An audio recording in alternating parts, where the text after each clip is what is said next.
Hello student, this is Priyanka and welcome to my channel Live to Learn. So today we will learn about the nutrition in amoeba. Before that please subscribe my channel and press the bell icon.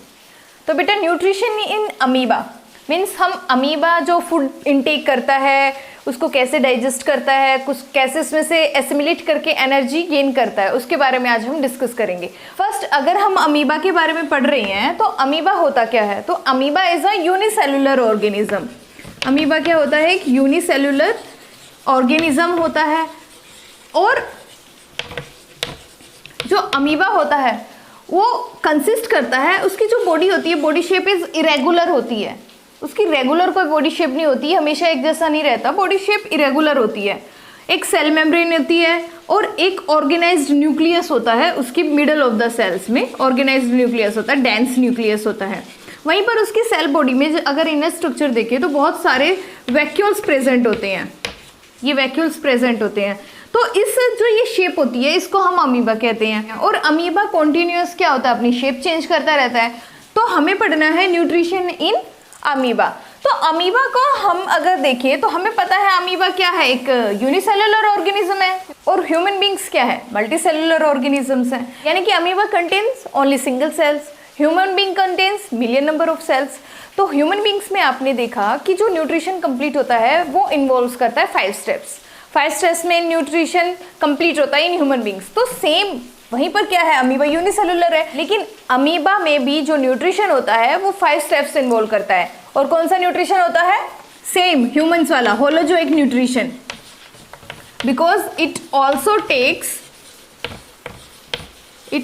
Takes complex food. तो holozoic nutrition ये gain करता है। और same 5 steps involve होते हैं, like ingestion, second one is digestion, absorption, assimilation and last one is egestion. अब एक single body में सिर्फ सिंगल बॉडी में इतने सारे स्टेप्स कैसे इन्वॉल्व होते हैं, अभी हम उसके बारे में डिस्कस करेंगे। तो ये सारे स्टेप्स हैं जो इन्वॉल्व होते हैं न्यूट्रिशन इन अमीबा। तो फर्स्ट हम पढ़ेंगे इंजेशन के बारे में, क्योंकि फर्स्ट जो न्यूट्रिशन फर्स्ट स्टेप है दैट इज इंजेशन। अगर हम इंजेशन की बात करें तो जो अमीबा होता है उसकी शेप क्या होती है, इरेगुलर होती है। अब इरेगुलर शेप में इंजेशन यानी कि इनटेक ऑफ फूड। तो अमीबा में इंजेशन कैसे होता है, अमीबा में इंजेक्शन होता है with the help of pseudopodia. Pseudopodia ये एक टर्म होता है। अब स्यूडोपोडिया का क्या मतलब है, pseudo means false and podia means feet, means false feet. अब फॉल्स फीट कैसे, so pseudopodia is the extension of the amoeba surface and it also known as the false feet because it helps in movement of the amoeba, whereas it also helps in the ingestion। तो सिर्फ ये क्या होती है, body extension होती है। जैसे अगर ये अमीबा है, कोई फूड पार्टिकल यहाँ पर इसके पास आया, कोई इंसेक्ट्स कोई फूड पार्टिकल यहाँ पर आया, तो जो ये इसकी सरफेस है, जो नियर बाय सरफेस होगी फूड पार्टिकल के, वो क्या होगी, मॉडिफाई होना स्टार्ट कर देगी और इसको कवर करना स्टार्ट कर देगी। इस तरह से इधर से भी वो क्या होगी, मॉडिफाई होगी और इस तरह से फीट लाइक स्ट्रक्चर वो बनाएगी। तो इसको हम कहते हैं स्यूडोपोडिया। अब जो इनटेक ऑफ फूड हो रहा है through the pseudopodia, the process is known as the phagocytosis. क्या कहते हैं उस प्रोसेस को, फेगोसाइटोसिस। उस प्रोसेस को हम फेगोसाइटोसिस कहते हैं। फेगोसाइटोसिस इज यानी कि intake of food with the help of pseudopodia in amoeba. The process is known as the phagocytosis. Okay, तो this is the ingestion। अब ingestion के बाद तो जो सेकेंड फॉर्म होगी इसको ये इस तरह से मूव करेगा। तो जैसे ही अमीबा की बॉडी ये जो इंजेक्शन हो गया, यानी कि ये क्या हो गया, जो स्यूडोपोडिया थे वो वापस से क्या हो गए, कवर हो गए, और ये जो फूड पार्टिकल है ये फूड वैक्यूल के अंदर आ गया। तो ये इसका मतलब क्या है, एंटर कर गया बॉडी के अंदर। तो जो ये फूड पार्टिकल है, अब सेकेंड स्टेप क्या होगा, बॉडी के अंदर पार्टिकल गया तो सेकेंड स्टेप डाइजेशन। तो डाइजेशन कैसे होगा अमीबा में? जो फूड पार्टिकल है इसके अंदर, यहाँ पर न्यूक्लियस है, बहुत सारे फूड वैक्यूल्स हैं, तो जो कुछ वैक्यूल्स होंगे वो कंटेन्स करते हैं लाइक लाइसोसोम्स, कुछ डाइजेस्टिव एंजाइम कंटेन करते हैं। अब इस फूड पार्टिकल्स के, इस वैक्यूल्स के अंदर ये अमीबा की बॉडी डाइजेस्टिव जूस सीक्रेट करेगी, और डाइजेस्टिव जूस सीक्रेट होंगे तो क्या होगा? आफ्टर डाइजेस्टिव जूस अगर सीक्रेट हुए तो जो कॉम्प्लेक्स फूड है वो क्या होगा? ब्रेक डाउन हो जाएगा into the simpler food. Simpler food में ब्रेक डाउन हो गया। डाइजेस्टिव जूस ने क्या किया? उसको ब्रेक कर दिया और कॉम्प्लेक्स फूड को सिंपलर फॉर्म में कन्वर्ट कर दिया।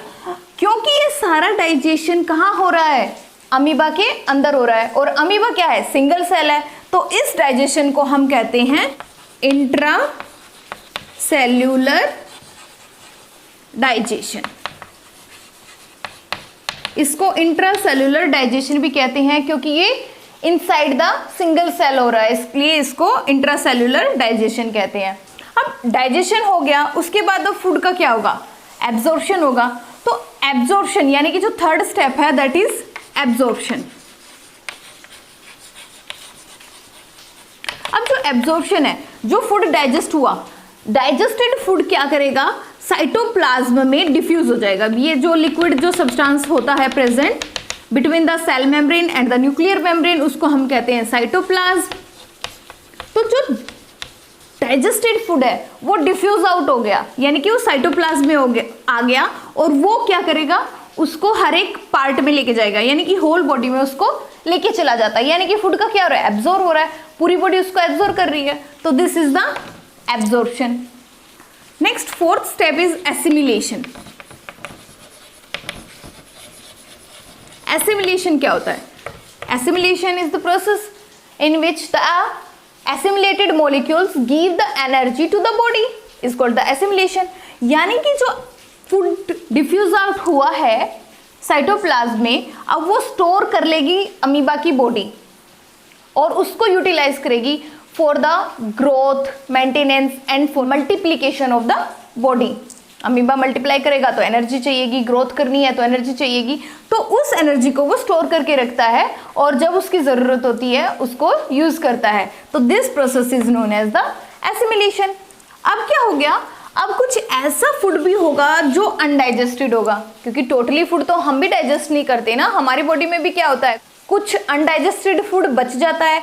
तो ऐसे फूड को क्या होते हैं, इसमें जो वैक्यूल्स होते हैं, यानी कि सबसे पहले यहाँ था, फिर वो यहाँ तक ट्रेवल किया, डिफ्यूज आउट हो गया डाइजेशन से, तो यहाँ तक मूव कर जाता है। अब जो डाइजेस्टेड फूड था वो तो डिफ्यूज आउट हो गया साइटोप्लाज्म में, उसको बॉडी एसिमिलेट कर लेगी जब उसकी ज़रूरत होगी।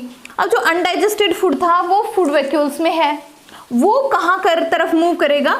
नियर द सरफेस मूव करेगा। यहाँ से एंटर किया था, यहाँ तक आ गया, कोई भी सरफेस नियर बाय किसी भी डायरेक्शन में वो मूव कर सकता है। तो जब वो नियर द सरफेस मूव करता है तो वो अनडाइजेस्टेड फूड बॉडी सरफेस दोबारा से अपनी शेप चेंज करेगी, तो वो डिफ्यूज आउट हो जाता है from the amoeba body into the water with the help of the cell membrane. तो जो सेल मेम्ब्रेन थी वो क्या हो गई? मॉडिफाई हो गई। उसने क्या किया? पहले यहाँ से ब्रेक हुई, उसको बाहर निकाला और उसको कवर कर लिया अपने आप को। तो इस तरह से वो क्या हो गया? जो अनडाइजेस्टेड फूड पार्टिकल थे वो डिफ्यूज आउट हो गए फ्रॉम द बॉडी। तो this process is known as, क्या कहते हैं? इजेशन, राइट, उसको हम इजेशन कहते हैं। तो ये जो फुल स्टेप्स है आपने देखा ना, ह्यूमन बींग्स के अंदर भी यही सारे स्टेप्स फॉलो करते हैं डाइजेशन के लिए, न्यूट्रिशन के लिए। तो आपने देखा ना, ह्यूमन बींग्स के अंदर भी ये सारे स्टेप्स फॉलो होते हैं न्यूट्रिशन के लिए। तो अमीबा क्या है? सिंगल सेल है, फिर भी क्या हो रहा है? सारे स्टेप्स को फॉलो कर रहा है। तो इस तरह से जो अमीबा होता है वो इनटेक करता है न्यूट्रिशन को और अपने आप को मल्टीप्लाई करता है। और आप लोगों को पता है ये क्या है? एक्वेटिक ऑर्गेनिजम्स है, पॉन्ड वगैरह में ही रहता है, तो इजीली वहीं से खाना लेता है, इनटेक करता है और वहीं पर इजेशन कर देता है। तो और बाकी बीच में जो ये एनर्जी एसिमिलेटेड हो रही है उसको वो यूज करता है for their growth and development and the multiplication. तो उम्मीद है बच्चों आप लोगों को समझ आया होगा digestion in amoeba. Next video में हम फिर मिलेंगे with the topic nutrition in grass eating animals. तब तक के लिए इस वीडियो को अच्छे से देखिए, समझिए, और इस चैप्टर की जो बाकी वीडियोस हैं उनका भी लिंक मैंने नीचे डिस्क्रिप्शन बॉक्स में दे दिया गया है। आप वहां जाकर बाकी के चैप्टर को भी आसानी से समझ सकते हैं। Okay students, till then stay safe, stay healthy, thank you.